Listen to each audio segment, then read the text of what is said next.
Wow. Again, I was talking to Todd Starkey, their coach beforehand, and both of us agreed, like, this year, what a crazy season already in the MAC. So he felt like his team should be better than 2-3, and I thought we should be better than our record as well. But it's such a thin line between winning and losing, especially this year in the conference. I know there's a one game going on in overtime currently, and it's just, wow, it's a battle each night. But with that said, our kids really executed well. Unfortunately, we didn't execute to a finish. So to their credit, they stayed really focused and continued to work to get the shots that we wanted. And then in the second half, we executed to a finish. And I thought that was a big difference besides, the foul line, taking care of the ball. I'd say those three things tonight really were big keys for us. In this Wednesday night matchup, I mean, I was thinking with how many shots we were missing, it was just felt cold in the arena. We couldn't get the crowd going, and then those shots started to fall, and then you could get the crowd energized. So really wanted to win tonight for a lot of different reasons for our team, but when you bring back Liz Honegger, an alum who's accomplished so much, and to hear her speak to the crowd, like, I wanted our kids to play well, so she could see how well BG basketball is doing after she graduated. In my mind, one other key is the way you guys defended Karina. And it wasn't just making her struggle with her shots, it was they struggled to get her the ball. Can you talk a little bit about what the defensive plan was on Karina? She's fantastic. I mean, if you had to do a mid-year poll right now, she would be Player of the Year. And in my opinion, I think she could be unanimous Player of the Year with just how well she's scoring, how well she's rebounding. Her offensive efficiency is fantastic.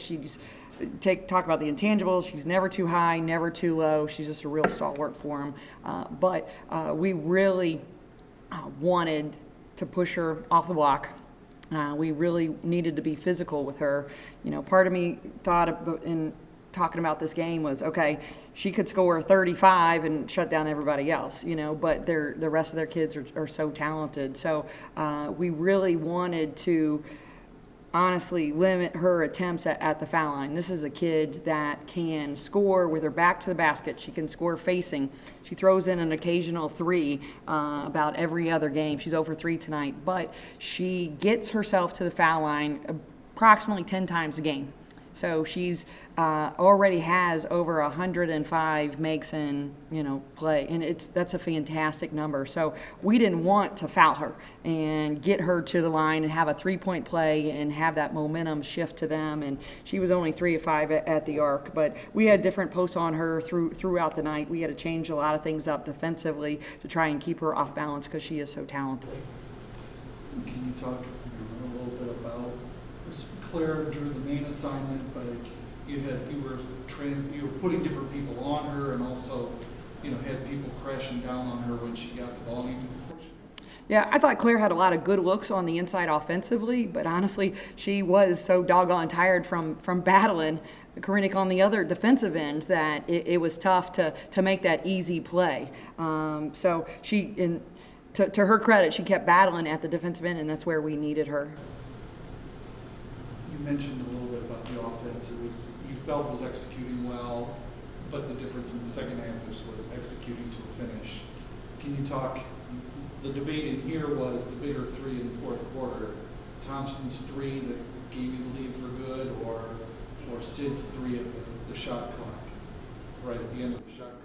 Both of them pretty good. It's funny. I can hear my dad's voice in my head saying, well, the 2 threes that you missed when you threw it up at the buzzer are the ones that he'll remember. And those are the ones that I'll remember right now, unfortunately. But you're right. The 3 that put us ahead really got the crowd going, one. by Rion, but the 3 scoring late in the shot clock when we had just, I think, the play before turned it over and they scored, or we were going after a loose ball and then they, threw it long for Cross to score that layup and we couldn't run her down. I can't remember exactly, but it was a big bucket at that time because we wanted to use clock and control tempo and see if we couldn't get an offensive rebound kick out if we missed a shot, but those 2 are equally big. And I would also throw in Kennedy Williams 2 threes in that first half. I mean, she sparked us big off the bench because they had blown up the lead in that first to 8, and then we cut it really quickly because of those 2 buckets. Kept beat on the boards pretty handily. I know you don't want that, but to what level, what were the causes for that? What was your level of concern seeing the 45-30 as the final number?